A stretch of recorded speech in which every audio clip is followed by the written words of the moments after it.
Let's be honest. Over the last few years, RBU has not been the University of Georgia. The question is, can we get back there in 2025? And I think the answer is yes. And I'm going to tell you why next on the Locked On Bulldogs podcast.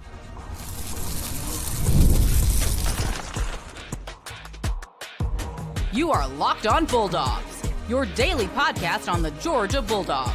Part of the Locked On Podcast Network, your team every day.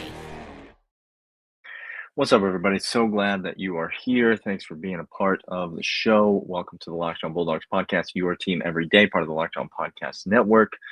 Clint is not here today. It's just me. And so we are talking about running backs today. And my opinion that Georgia is going to be significantly improved in the backfield in 2025. And I will tell you why. First, want to thank you for being here. Thanks to Monarch Money for bringing you today's show. More on Monarch Money in a second. You check them out at monarchmoney.com. But if you're a first listener, thanks for being here. If you're an everydayer, thanks for being here.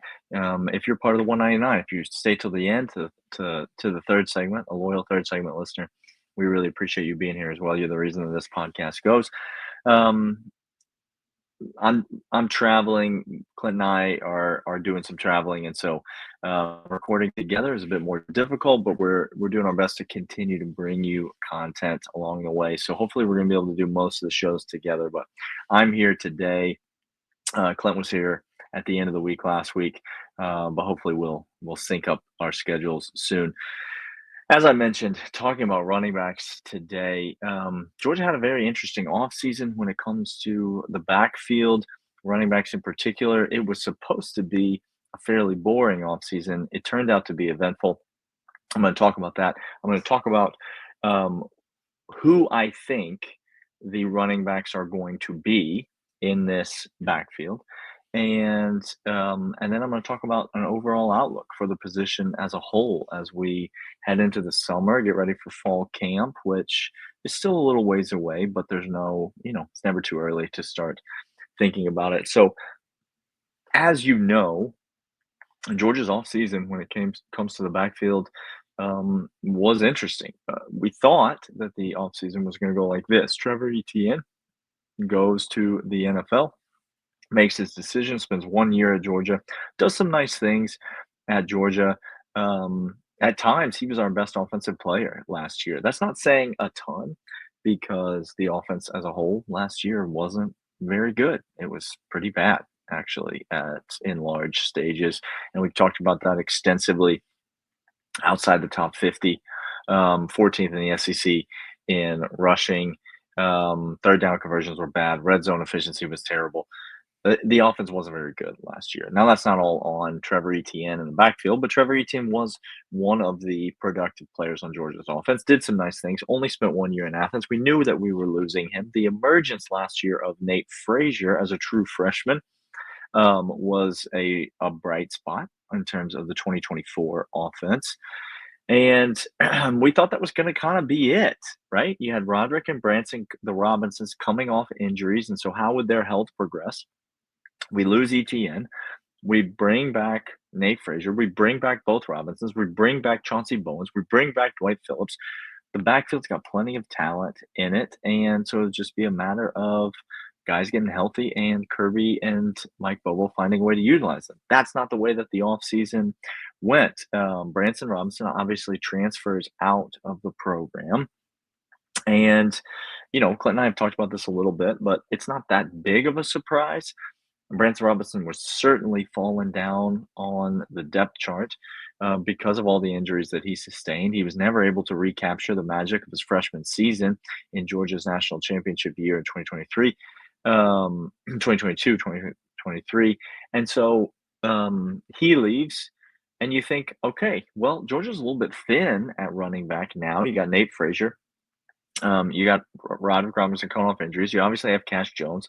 And then you got those two guys coming in, Chauncey Bowens and Dwight Phillips. And so a little thin at running back, but they're going to be okay. And then they go out and bring in the transfer Josh McCray from Illinois. And all of a sudden, the running back room is kind of entirely shaken up in this offseason. And again, it's not necessarily what we expected to have happen as a Georgia fan going into this offseason, but I don't think you can really be that surprised. Georgia, again, was terrible, terrible at running the football last year. And so the idea that they would do everything that they could, not to completely revamp the backfield, but they would do everything they could to not just maintain and try to continue to develop their players, but go out and bring in a transfer portal running back that honestly would be a starter in most places that he would go, and Josh McCray. Credit to Georgia staff for doing that. Credit to them for pursuing a transfer like this that I don't think was on anybody's radar when it came to Georgia this offseason, but they go out and they get him. And I mean, I'm going to talk about him in the next segment. I think he's going to play a significant role for this Georgia offense going into the 2025 season. So we'll talk about that right after we come back. But first, these. And these are Monarch money. You ever check your bank account and wonder, where did all my money go? Between dining out, online shopping, and entertainment, it's easy to lose track, and that's where Monarch money comes in. Your personal CFO, giving you full visibility and control over your finances. Monarch money is not just a budgeting app.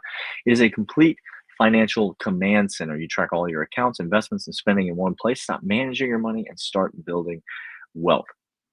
When I started using Monarch Money, I realized how much I was spending on eating out, on my subscription services. Now I'm able to budget smarter and save more. Instead of juggling multiple apps, you can use Monarch Money to check your finances, track your spending, and even plan your long-term goals. Take control of your finances with Monarch Money. Use code LOCKEDONCollege at monarchmoney.com for 50% off your first year. That's monarchmoney.com. Code Locked On College for half off your first year. So, as I mentioned, a productive offseason, an interesting offseason for Georgia. Two guys leaving the running back room, one guy coming in, and then some guys growing up into more significant roles. Um, I I was on record earlier this offseason saying that I think that this was going to be one of the heaviest workloads for a Georgia running back in Nate Frazier that we have ever seen. Georgia loves to keep backs fresh. They love to mix in multiple backs. They love to rotate at that position more than almost any other. I had said early on, I did not think you were going to see that this year. I thought Nate Frazier was head and shoulders above everyone else on the roster, and I thought he was going to get the lion's share of the carries. I thought this is what gave Georgia the best chance for success. Now you bring in Josh McCray. Has my opinion changed about whether or not Nate Frazier is still going to get that much of a workload in terms of carries? Yes and no. He is going to still get the lion's share of the carries, but Josh McCray is going to take a more significant portion than any other back on this roster, because make no mistake, I said Josh McCray, the transfer, would have been a starter at virtually any other place that he decided to go, which is why it's it's odd to me. Come on, say, it's odd to me that he chose Georgia. It's odd to me that while, he had offers to go play in places where he was going to be the featured back, and that he's not going to be the featured back at Georgia. It's odd to me, but it's our gain if you're Georgia. This is a really talented back. And he's going to be able to come in, not only lighten the workload for a guy like Nate Frazier, but he's going to offer something. I won't use the phrase thunder and lightning, because Clint, somewhere, wherever he is right now, he'll vomit. But I will say that Josh McCray has a very defined skill set, and that skill set does offer some diversity from what Nate Frazier can do. And so I think it's a perfect complement. I think these two backs go together really well. I think they have an opportunity to do something really special, but I still think it's going to be Nate Frazier getting the bulk of the carries in the backfield. That's what I want. He is the most talented back on this roster. We talked about this. He is that elite level running back, and he's one of the very few elite level running backs that Georgia has signed in the last several years. Georgia has had massive recruiting success. When you think about all the positions that they've gotten the number one or number two player in that position, the linebackers, the defensive linemen, the offensive linemen, quarterbacks, wide receivers, even with a guy like Talon Taylor. You think about the recruiting success that Georgia has had at so many positions, safety, KJ Bolden.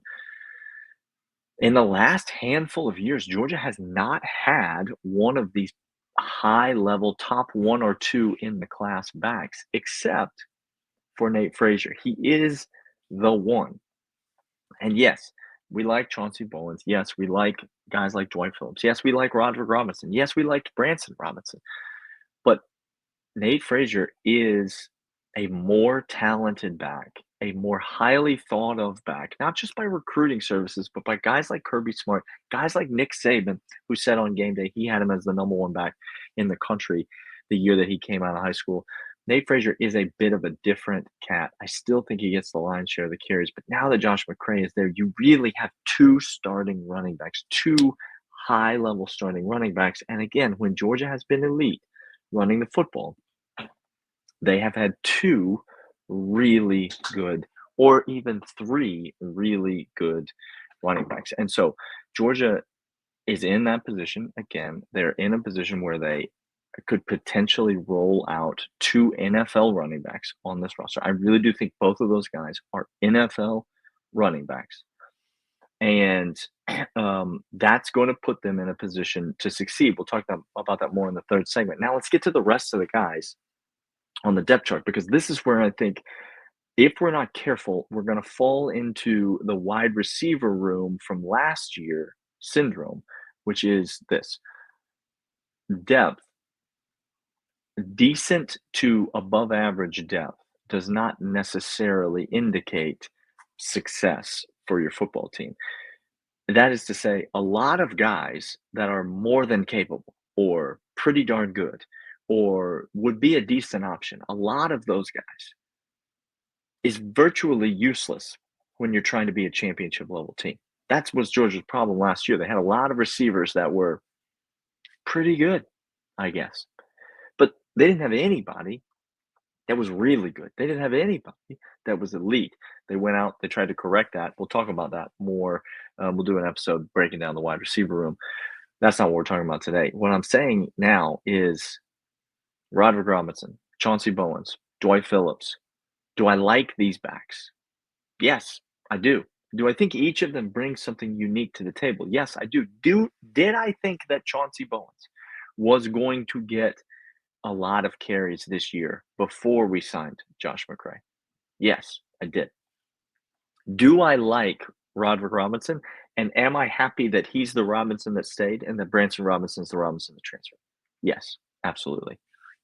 But I don't think, barring an injury, I don't think any of those three guys that I just mentioned, Roderick, Chauncey, or Dwight, I don't think any of those three guys are going to meaningfully contribute to winning football for Georgia this year if Georgia is as good as I think and want them to be on offense. Does that make sense? That doesn't mean they're not going to play. They're going to get plenty of snaps and playing time. They might get a death march or two. They get some fourth quarter action. I don't think any of those three guys are going to meaningfully contribute to winning football, barring an injury. Meaning, here's my depth chart. Nate Frazier, bulk of the carries. Josh McCray, all the rest of the meaningful carries. Cash Jones, every third down. Not every third down, but you know how Cash Jones is Cash Jones. He's going to be him. He almost doesn't even need to be included in these running back conversations, not because he's being overlooked, because no one on this podcast, certainly not myself, certainly not my co-host, no one on this podcast is overlooking Cash Jones and what he brings to this football program. He's not going to get very many carries, like less than 5 this year. He's going to meaningfully contribute to the football team because of his ability to receive out of the backfield, to pick up blitzes, to be a third down back, to do all the things that you need a guy like him to do. He's the guy in that spot. He's not even third on the depth chart because, again, I think Chauncey Bowens or Roderick Robinson, who I think is getting closer to 100%, I think that's a two-horse race for third on the depth chart in terms of carrying the football. He's first on the depth chart on third down. That's Cash Jones's position. There's running back and there's third down back. It used to be a fullback. That's gone. Now there's running back and third down back. Right? Running back is Nate Frazier, Josh McCray, and then a big gap. And Roderick Robinson and Chauncey Bowens. Third down back is Cash Jones, Cash Jones, Cash Jones, Cash Jones. So that's what I think. That's the pecking order of this Georgia backfield. There's only going to be three backs that meaningfully contribute to winning football for the University of Georgia this year. And that is not a slight on Roderick Robinson. It is not a prediction about his health. It is not an indictment on his long-term future, nor is it on Chauncey Bowens or Dwight Phillips. But I'm just telling you, there are two backs that right now I believe are head and shoulders above the other three. And again, I'm taking Cash out of that, so I'm counting 5 running backs in total. There are 2 backs that I believe are head and shoulders above the other 3, and I believe that those 2 are gonna get virtually all the meaningful carries this year, barring an injury. Now, if there's an injury, obviously all that is out the window, and we all just begin fasting and praying that Georgia is able to sustain. We're going to talk about my overall outlook, what I think this backfield can accomplish this year, right after these.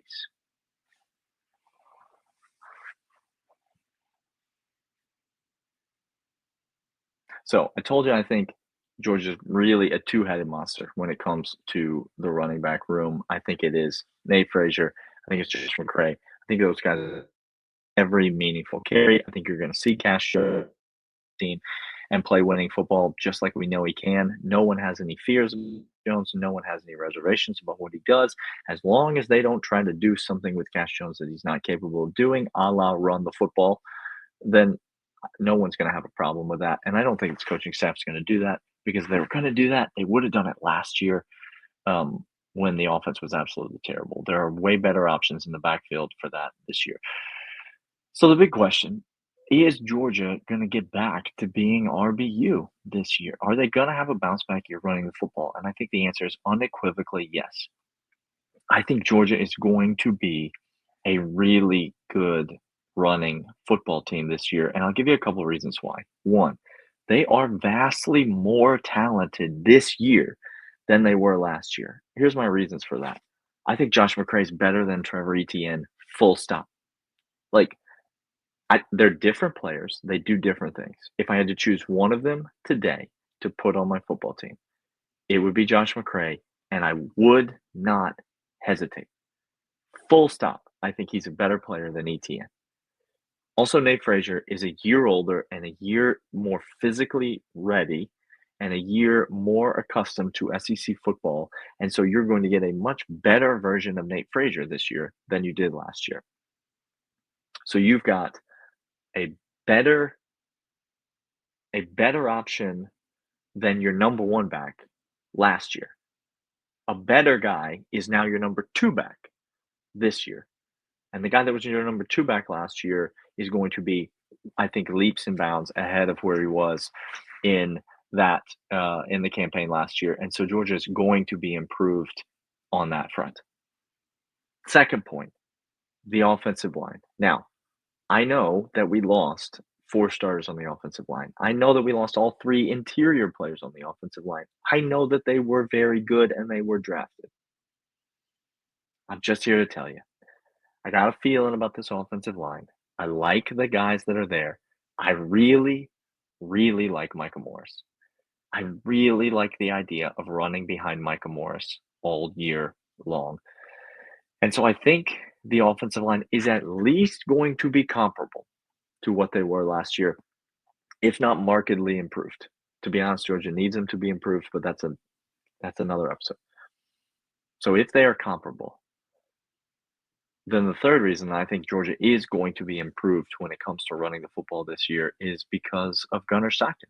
I think the quarterback run game and the threat of the quarterback run game is going to diversify this offense and allow for more holes, less eye discipline, more defenders out of position. I just think with a entire bowl practice, right? Gunnar Stockton gets thrown in the SEC championship game. And then he has an entire bowl practice, and then he has an entire spring practice, and then he has an entire summer, and then he has an entire fall camp. I think that the way that they're going to be able to utilize and package Gunnar Stockton this year is going to put an immense amount of pressure on opposing defenses. When there's an immense amount of pressure on opposing defenses, there are simply going to be less guys who have eyes on Nate Frazier in the backfield ready to take him down. The receivers are better. I think the passing game is going to be much improved. Gunnar Stockton is going to throw it to our team and not the opposing team. That's going to help. Gunnar Stockton's not going to be making TikTok videos with his girlfriends in between quarters. That's going to help. I think the passing game is going to be improved, but I think the threat of the running quarterback combined with that, combined with what I like about the offensive line, combined with what I like about the backfield and the talent in the backfield improving, I think there's absolutely no question that Georgia is going to be a vastly improved team running the football. And I'll just tell you, because we're here at the very end of the podcast, it's just the 199. I'll just go ahead and tell you. I think Georgia is going to be top 3 in the SEC running the football. Top 3 in the SEC running the football. I don't know where that puts us nationally, but I think Georgia's going to be able to get it done on the ground. I think they're going to lean on that ground game this year. I think they're going to go back to trying to create an identity on that ground game this year. And I think we're going to play through the entire season. Georgia's going to win a bunch of football games, and everybody's going to be talking about how, well, Gunnar Stockton, I mean, he just got that running game. He's not even really that good. And it's exactly what Georgia has wanted the entire season. I look for a big bounce back for Georgia running the football in 2025. Of course, you can let me know what you think about that in the comment section of this video, or you can reach out on Twitter at Dawgs Podcast, and we would love to interact with you there. Clint or I, or hopefully both of us, will be back tomorrow with more Georgia football coverage, and we will see you guys then.